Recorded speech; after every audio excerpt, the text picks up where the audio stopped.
drawing ကိုမယုံသင်္ကာခစ်လာပြီးသူတို့ကြားမှာတင်းမာမှုတွေစတင်လာပါတယ်။အခြေအနေတွေပိုဆိုးသွားတာကအိမ်တဲကဖုံးအဟောင်းလေးတစ်လုံးစီရနေ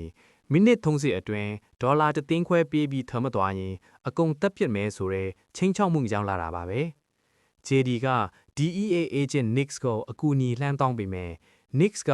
DN ဟာတားဖြစ်သူကင်ဆာနဲ့ဆုံးပါပြီးနောက်ပိုင်းပတ်စံမှတ်ပြီး Jackie ကိုတတ်ခဲ့တာဖြစ်နိုင်တယ်လို့ JD ကိုတွေးထိုးပေးခဲ့ပါတယ်။အိမ်ပြင်မှာကင်းဆောင်နေတဲ့ Mike ကလည်းရဲမင်းကြီးစီကိုဖုံးခိုးဆက်ပြီး Dwayne ကပတ်စံခိုးဖို့စူးစမ်းနေတယ်လို့သတင်းပို့ပါတယ်။ခဏအကြာမှာတော့အိမ်ကိုအမည်မသိလက်နက်ကင်တွေလာရောက်စီးနင်းပြီးပစ်ခတ်မှုတွေဖြစ်ပွားရာလိုဒဏ်ရာရသွားပါတယ်။ Dwayne နဲ့ JD တို့အပြင်ထွက်တိုက်ခိုက်ရင်ကာတဲကောင်သားတယောက်ကိုမိဟေပေမဲ့ထူးဆန်းတာကကာတဲကောင်ကဒီတိုက်ခိုက်မှုဟာသူတို့လက်ချက်မဟုတ်ကြောင်းညင်းဆိုခဲ့ပါတယ်။ဒီနေရာမှာဇလန်ကအလဲအပြောင်းကြီးဖြစ်သွားပါတယ်။ JD က Dion ကိုမင်းပတ်စံခိုးဖို့စူးစမ်းနေတာမလားလို့ဆွဆွဲရကနေ Dion ကသူ့ရဲ့တကယ့်အစီအစဉ်ကိုဖွင့်ပြလိုက်ပါတယ်။တကယ်တော့ Crime Stoppers သတင်းပေးချက်ဆိုတာမရှိပါဘူး။ Jackie အသက်ခံရတဲ့ညကသူ့စီကိုပို့ခဲ့တဲ့လျှို့ဝှက်စာတို့အရာဒီအိမ်မှာပတ်စံရှိမှန်းသိခဲ့တာပါ။ Dion ဟာအချင်းပြက်နေတဲ့ရဲကိုဖော်ထုတ်ဖို့အတွက်သူကိုယ်တိုင်အချင်းပြက်သူလိုမျိုးတရုပ်ဆောင်ပြီးငမ်းစာချခဲ့တာဖြစ်ပါတယ်။